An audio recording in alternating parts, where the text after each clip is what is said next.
In the past 2 weeks, since I put out the last of 5 videos on AI data center driven demand on the grid, there have been a number of critical updates, with perhaps the most interesting being that Meta recently announced it will issue an RFP seeking 1 to 4,000 megawatts of new nuclear generation to come online in the 2030s.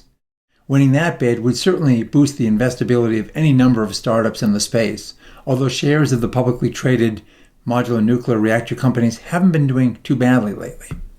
But let's turn our attention away from the data center's near insatiable appetite for juice and discuss ways that AI could actually help to make the grid more efficient, reliable, and resilient. A good rule of thumb about AI in this space is to think about the following questions. What could I do in various areas across the grid if I had access to instantaneous, accurate, and highly detailed information? What if I had the ability to ask any question about the grid and grid-connected assets that I wanted? And what if I could reliably and instantly act upon that information and receive real-time feedback in response to my actions? To better understand AI's potential value proposition here, let's start with the basic challenges and opportunities to be addressed.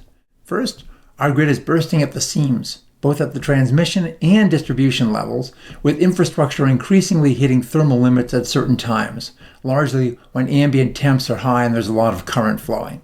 Second, there's an enormous pent-up demand for new supply, with difficulties in getting infrastructure permitted and built. And third, the grid is increasingly vulnerable to severe weather. And fourth, it's still carbon intensive. Now let's look at how AI-assisted tools can help. Today we'll tackle some promising use cases on the supply side in the bulk power system. With transmission, AI holds significant potential. For example, it can help with predictive maintenance, with algorithms scanning datasets to look for anomalies that indicate potential looming equipment failures. Operationally, AI can help boost the performance of transmission lines by assisting certain grid-enhancing technologies known as GETs. These don't involve building out new infrastructure, but rather making more efficient use of the equipment we already have. The first of these is dynamic line rating, in which historical method of limiting lines based on static capacity ratings is ditched in favor of an approach looking at actual ambient conditions. Lower temps and higher wind speeds, for example, pull heat from transmission lines, allowing them to move more power, in some cases as much as 50% or more. That helps limit congestion bottlenecks and aids with the interconnection of more generating assets. Rather than being subject to a firm 24/7, 365-day line rating that would preclude their interconnection, they might be able to operate most of the time and only be curtailed a few hours during the hottest and stillest days. Absent the situational awareness afforded by AI, you could not adopt this flexible and pragmatic approach. This may be most helpful to wind assets, since logically, during the same periods when wind turbine output is high, that same wind is dissipating heat from transmission lines. Then there's so-called topology optimization, a fancy phrase for directing electron traffic by opening and closing breakers to route power differently, facilitating higher utilization of assets. AI can help here as well by more quickly assessing a wider variety of scenarios across the grid, and this can also help with interconnecting new assets. Speaking of which, interconnection itself is a big problem. In its latest report, Lawrence Berkeley Labs noted that the median time for interconnecting new assets from the study request to transmission operators to the time power actually flows is north of 5 years.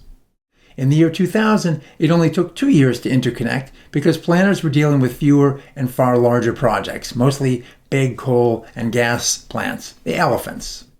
In large part, today's delay is a result of a changing resource mix and a numbers game. The elephants have been replaced by cats and dogs and rats and frogs, with large numbers of projects as small as 10 megawatts joining the queue. In the 2000 to 2004 period, about 300 projects waited patiently in the queue. That number grew to about 850 annually from 2005 to 2014, and has since soared to over 3,000 requests per year in recent years, with now 10,000 projects impatiently languishing in that queue. The challenge posed by these large numbers is that there are many more moving parts to evaluate. Each new project, or potentially approved cluster of projects, changes the situation for those projects waiting downstream, creating a constantly shifting dynamic that dramatically increases the need for planning resources and sheer computational capability. This is an area where AI holds enormous amount of potential in both cutting the time required and increasing the number of scenarios that can be assessed in that interconnection planning process. The DOE reports the transmission owners and software developers have started to deploy these newer models, but substantial work remains to be done in this area. At the same time, a lot's happening on the generation side of the equation, with numerous opportunities in digitalization of various assets that will help operation of the gen fleet and dispatch strategies.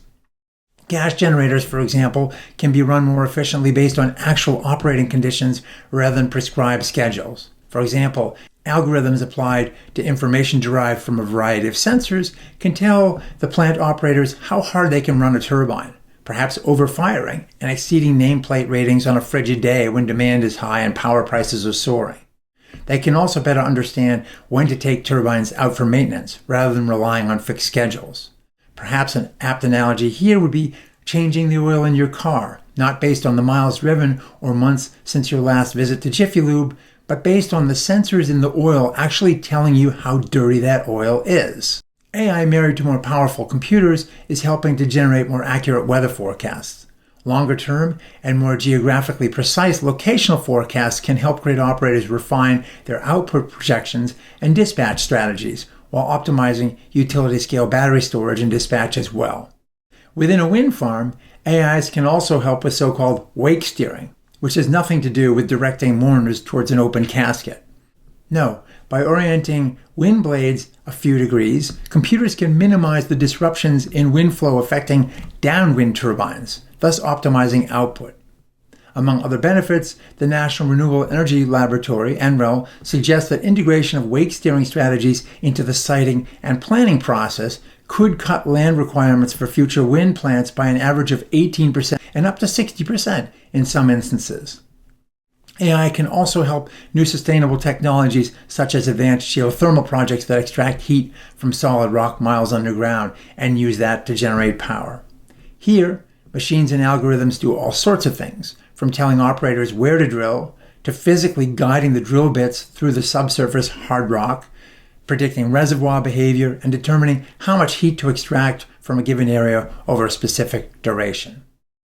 In addition, AI has the ability to speed up environmental reviews and completion of documentation for interconnection requests, the boring but necessary stuff associated with these projects.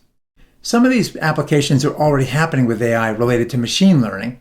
Here, computers take existing information and make sense of it using algorithms that identify patterns to make decisions.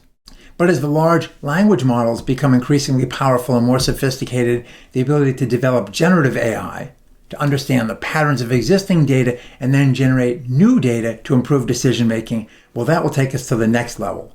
Here, we'll see increased abilities to model the nation's power grid, predict future power prices, develop better technology. NREL reports, for example, it's already employing advanced neural networks to improve the design of wind turbine blades 100 times faster than through previous methods, and model countless what-if scenarios across the grid. For example, what if EV adoption increased by X percentage in a specific location? What would the impacts be on hourly loads and associated supply infrastructure? That's where we're headed. So not only should we get used to AI, we should lean into it. If these data centers and their large language learning models are going to stress the grid on the demand side, we might as well get as much value out of these new capabilities as we possibly can. In our next session, we'll talk about the impacts of AI on the distribution grid.